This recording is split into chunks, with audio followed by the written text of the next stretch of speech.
GE did the entire training, implementation, instruction, partnerships, everything, and it's all out where they live. So they train them out where they're at. They go into the hospitals and the organizations that GE works with on their contracts. And twice during the almost year-long externship, they bring them to Wisconsin for it, Waukesha, Wisconsin, where GE Healthcare is centered. And they do some testing, make sure they're doing what they're supposed to be doing. Upon graduation, they're duty MOS qualified and they're eligible for a significant position, not only with GE. We have a 100% graduation rate.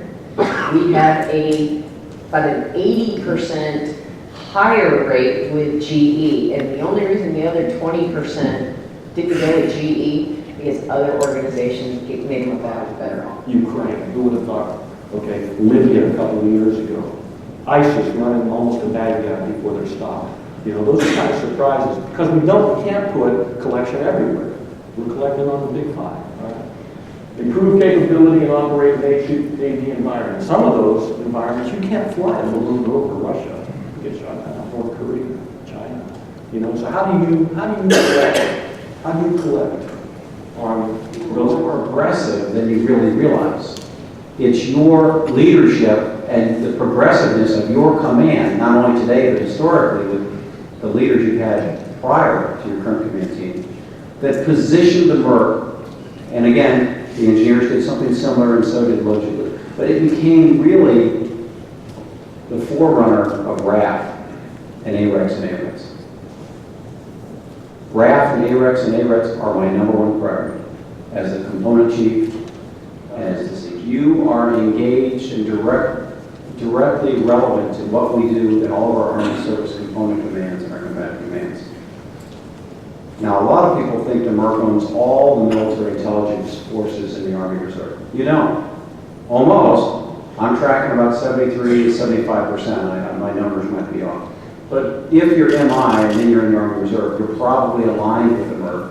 And I would argue, even if you're not aligned with the MIRC, there's a responsibility that the MIRC command team has as the senior command for all military intelligence within the Army Reserve to mentor, coach, and teach and make sure that you're staying on the right path of service as an expert within military AFCA intelligence. itself is sitting at $1.2 billion.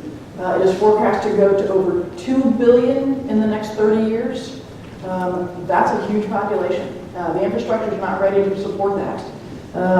The other challenge is that you've got a youth population. Youth is defined as 15 to 24. Right now it sits about 215 million. And in the next 10 years alone, that is forecast to go to 330 million youth. That's what we call a youth bulge. Undereducated, underemployed, looking for opportunity.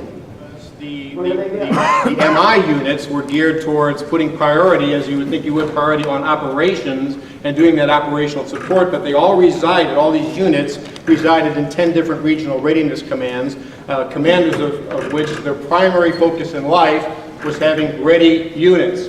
Now, I don't mean to minimize that because that is extremely important, but to the MI soldiers and units, job number one was to produce the intelligence for the agency or the command that you were supporting. So there was a little bit of a tension there, number one. Number two, we always had funding for extra orders, extra tours, etc. So that, and that wasn't the norm for the rest of the Army Reserve units. So that was tension.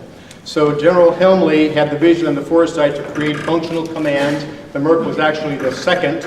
And so we, again, began to stand that up in 2000. One doesn't. So a lot of times we have to build slides to describe things that you would automatically be looking at. What's important there is we do all the MOST, all of the NCOEFs, and the SLC, part of your NCOES courses for, at this point, 35 Foxes, 35 Golfs, 35 Mikes, 35 Limas.